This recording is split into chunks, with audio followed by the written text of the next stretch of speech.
Okay, so I'm going to begin. My name is Dr. Olivia Gondry. I'm a graduate of Idaho State University, and I'm presenting my dissertation research that was funded by AADA and ACES, the Association for Counselor Education and Supervision. Very happy to be here.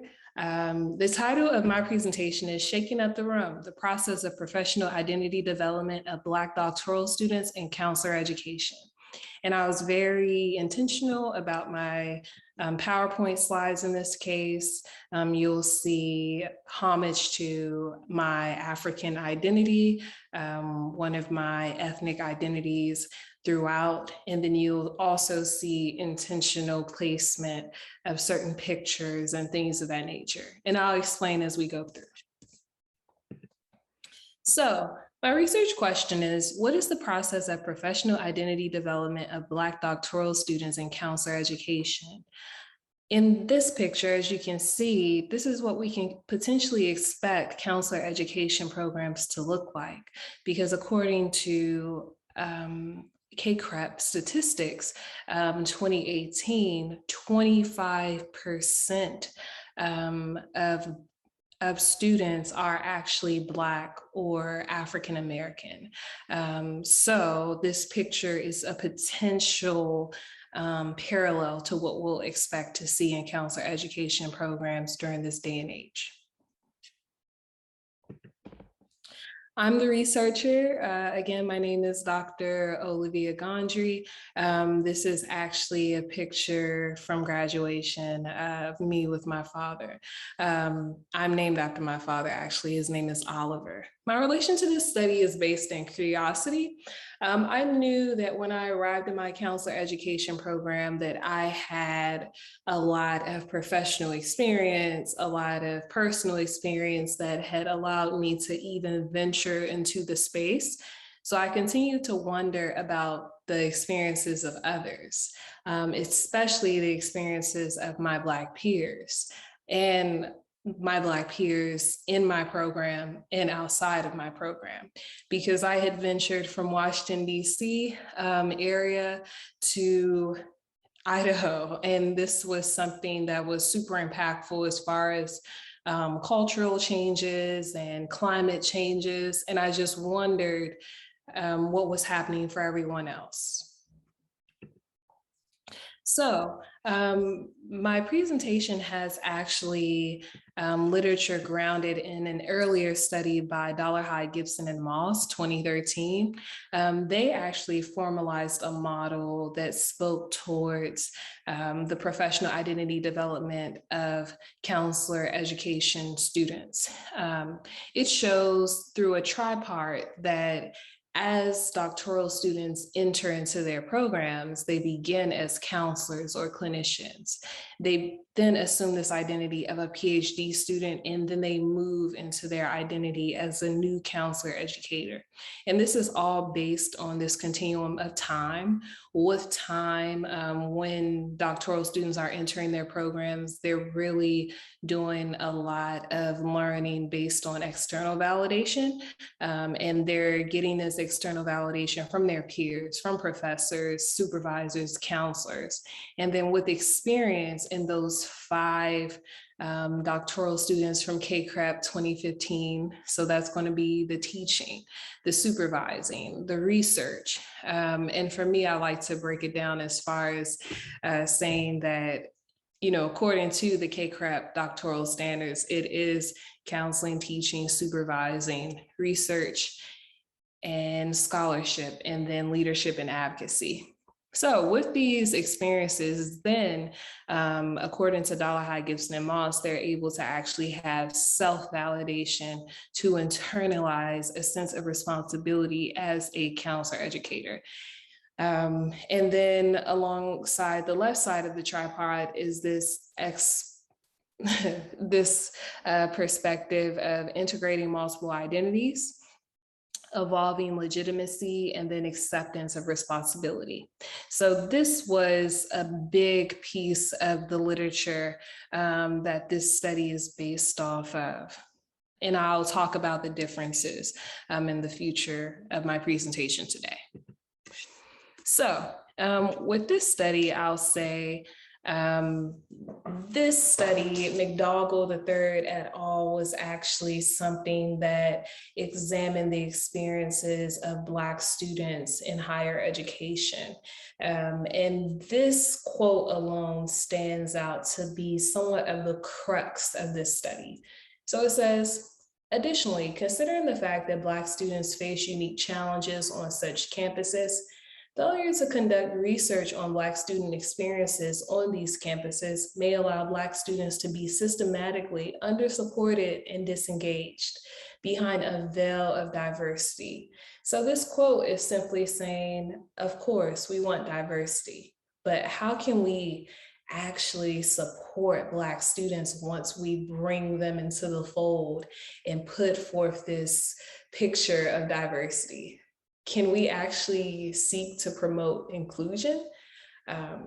So this quote, again, is something that is pretty much like an underlying theme throughout the study that I'll talk about today.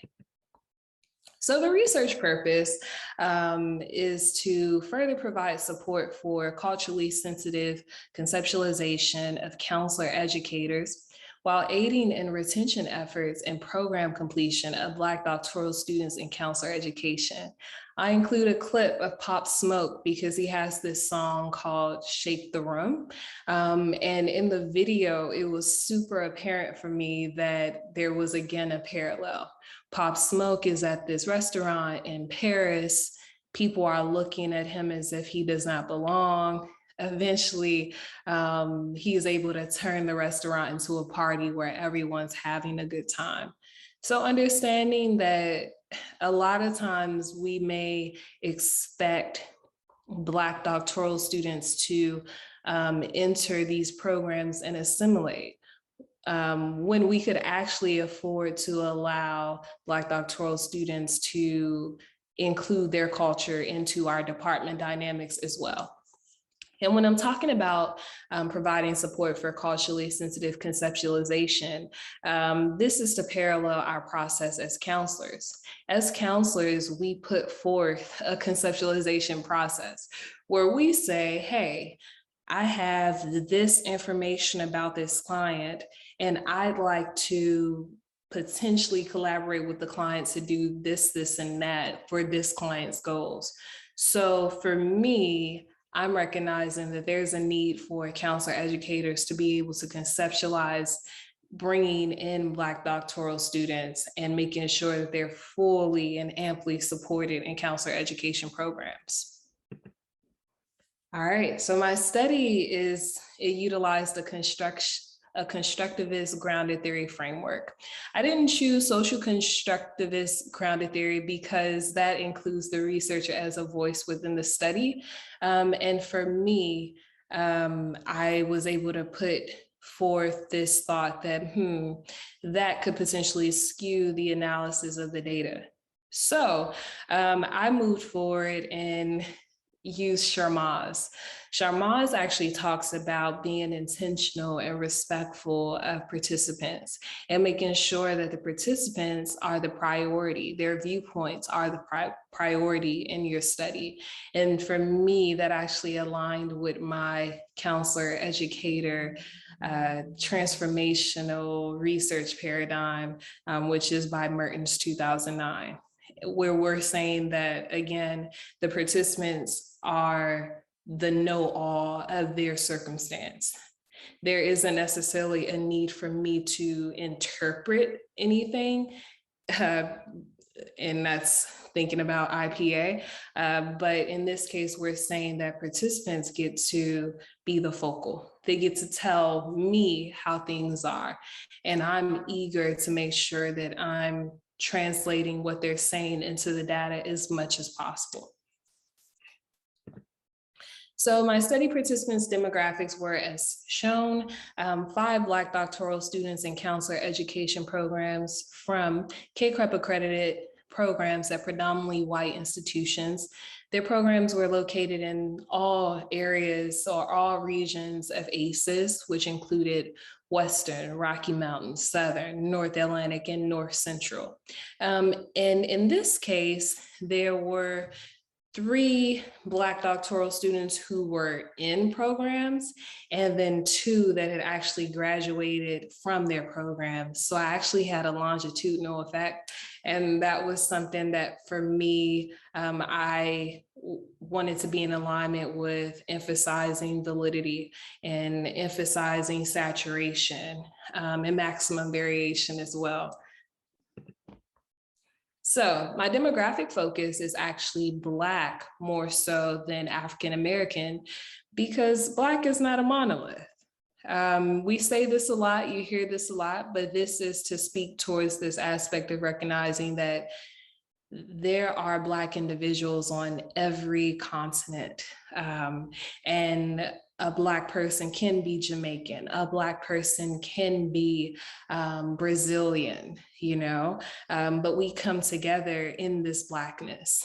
And Dr. Kimberly Crenshaw talks about this with relation to intersectionality, where we're saying that a person can be more than our own understanding. So there's going to be different intersects within a person. Some will be visible, some will not be, and they are all valid. And then Anjiman et al. And Ami and whatnot, they also talk about this aspect of Black not being a monolith. So my data collection methods were as followed. Again, I used constructivist grounded theory. I say we because I miss my advisor. Her name is Dr. Elizabeth Horn. So it was very great to work together and to talk through this whole process with her. So I had 2 45 to 90-minute interviews, 2 interpretive dialogues where I actually sent my participants the transcripts, and they were actually to look at my coding to ensure that it was in alignment with them. And then there were 2 expressive reflections. These expressive reflections included song lyrics, music, poetry, personal art, or some other creative means of expression, which allowed them to process their experience of this study and then their understanding of what it meant to crystallize their identity as a counselor educator. And for the expressive reflections, they were not shared in my dissertation. They were kept private among the 5 participants who actually agreed to share their reflections with each other. So I think about that, and I think about how beautiful it was that 5 Black doctoral students from across the regions were willing to create community with each other, not knowing who each other were, but being able to share the vulnerability of their reflections with one another. And I used process coding. So we're talking about process coding because in grounded theory, we're creating a model, which I'm going to talk about in a little bit. And interpretive dialogues were actually created by Jane Coe-Smith, and they're pretty much a member check. So my interview questions were as followed. First round, what is professional identity development and counselor education? How would you describe your doctoral process when considering your professional identity development? What would you name the 3 chapters of your doctoral journey and why? What barriers and triumphs have you faced that you believe have impacted your professional identity development and counselor education? And then second round, how do you believe being Black has affected your process of professional identity development and counselor education? And then describe your motivations or motivation to fuel your process of professional identity development and counselor education. And we had the first round questions first.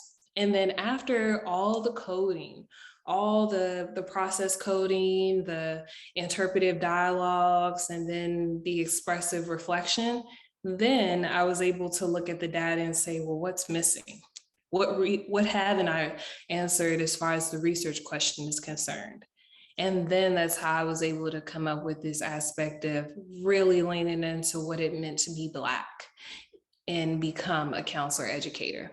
And then describing the motivations, because there were really tough stories shared, tough narratives that had taken place in the process of professional identity development for many of the participants. So I wanted to know what kept them going. Like in going through these struggles, what was motivating you to stay in this? Why do you remain? Why did you remain? Or why do you remain? Because again, there were present and past doctoral students. So my interview themes were as followed. There's a good amount. I was able to organize them based on collective and individual themes per round. And if you see a number 4 or 2, that lets you know that those themes showed up 4 times per participant. No, per question actually, because my dissertation is actually outlined by the questions versus the participants. For me, I wanted to do a lot to protect the confidentiality of participants, and knowing how small the Black community is in counselor education. When I say it's small, it's pretty small, because again, KCREP statistics tell us that 25% of our doctoral students are Black. And then KCREP tells us that 14% of our faculty in counselor education are Black. And those numbers are still stuck and ingrained in my head. So in this case, we're saying that for the 4 questions, per interview question, there were themes of reflexivity, support, assessing program culture. And then 2 of those questions saw cultural considerations arise. For the second round, we saw reflexivity show up across the board for questions, and then support. And you'll see how those themes played out in the model formation. And I'll just pause here a little longer so you can have time to read them. Yeah.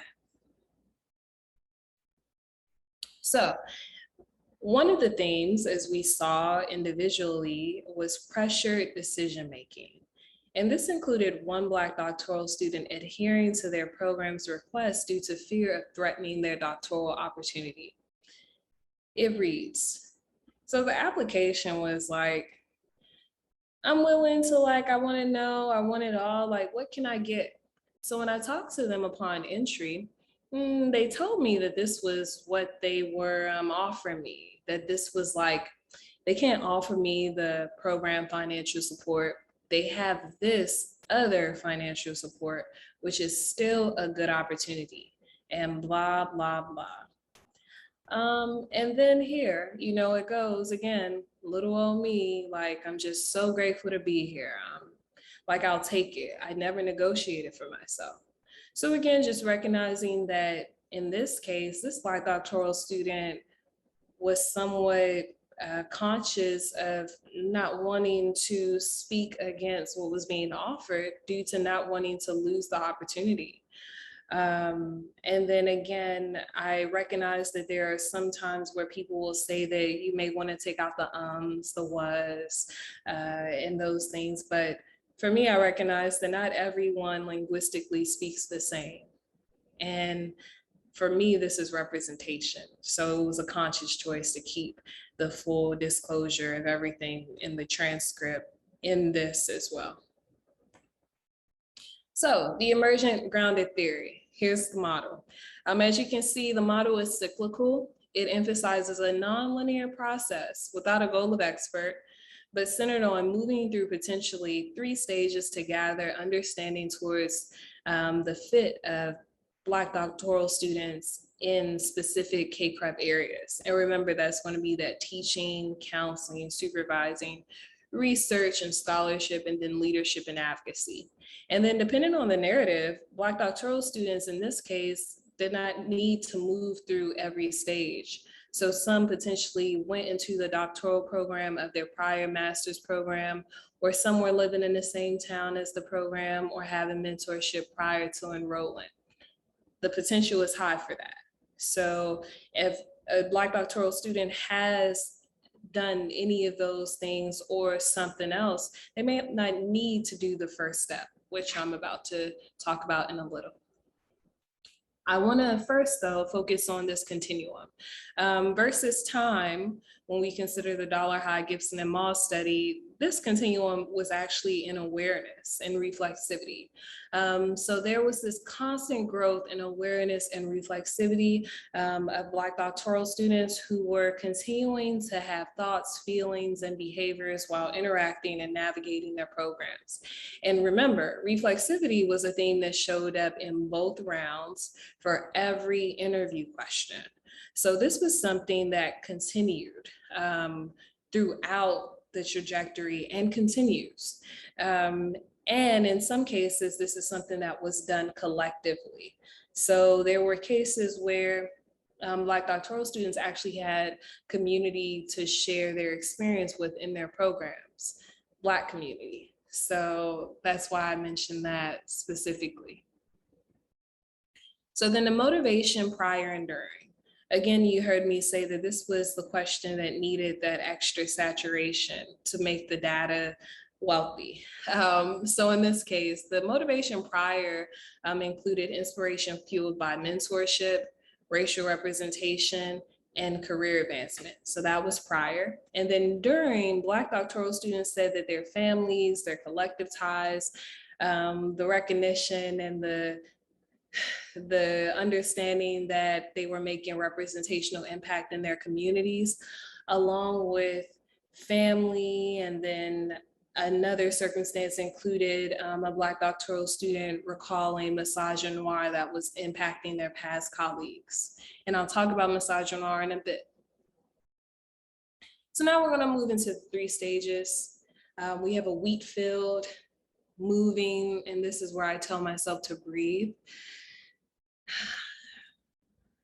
And yes, so the first stage is actually acclimating and adjustment. Acclimating meaning that Black doctoral students enter programs seeking to learn the culture of the program, looking around. You saw my head immediately did this. And then adjustment includes gaining awareness towards their status or perceived fit within the program when considering cultural intersects related to privilege and marginalization. So in this case, you're going to see Black doctoral students potentially say, I think I'm the only Black person here. I think I'm the only Black woman here. I'm the only Black man here. There's a few of us here. Okay, but then also the other layer is going to be being able to recognize where others view them in respect to privilege and marginalization. Are there outward statements allowing Black doctoral students to not feel safe? And this safety can actually be impacted by the advice given by other current or past Black doctoral students in their programs.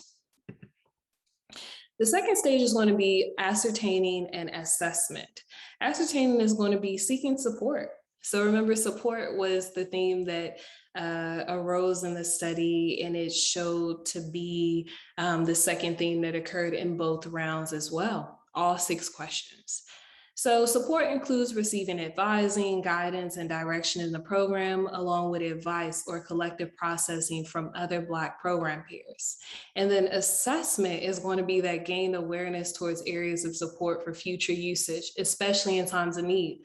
So Black doctoral students in this case, in this study, talked about being able to recognize where they could go for support. It could have been that community, it could have been off campus, it could have been on campus somewhere outside of their department, it varied. So then acquiring an acknowledgement. Acquiring in this stage includes Black doctoral students gaining more understanding of their niche or their voices when considering their doctoral requirements. So teaching, right? Being able to recognize like, what do I like to do? What would I like to focus on? Or supervising, counseling, research and scholarship, and leadership and advocacy. And then that acknowledgement is going to be being able to manage or handle the program requirements while incorporating their Blackness depending on perceived safety. So being able to infuse discussion of current events related to cultural intersects. So there was a moment in the study where a Black doctoral student actually discuss being able to mention the late Breonna Taylor in their class, or being able to discuss the circumstances related to George Floyd in their class while teaching as well. So, and this was something, remember, that was happening across the nation, because Black doctoral students in my study were actually in every region of ACES.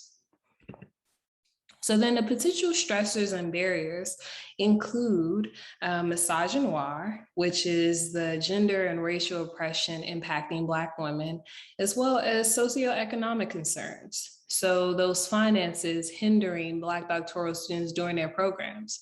In some cases, Black doctoral students had to work a good amount to actually support themselves in their program. Potentially, this was something that was not understood by their programs due to socioeconomic privilege. Yeah. So then the way that I establish trustworthiness, the credibility includes the similar studies who had similar collection methods. Dollarhide, Gibson, and Moss used a grounded theory study as well.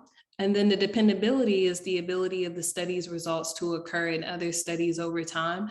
Saw some similarities. One of the themes in Dollarhide, Gibson, and Moss's study was awareness.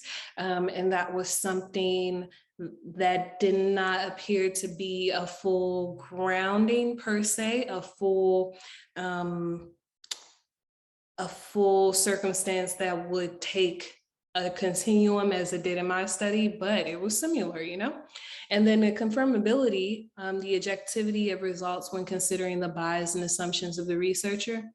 You'll read my 170-page dissertation and learn that I put my full positionality in the study because, again, this was out of curiosity.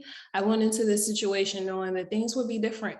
And I did everything I could to make sure that I was not comparing the situation to my own, because Black isn't a monolith. We're all going to enter these circumstances completely different from the next. And so I also used counseling skills to make sure that I was reflecting what participants said.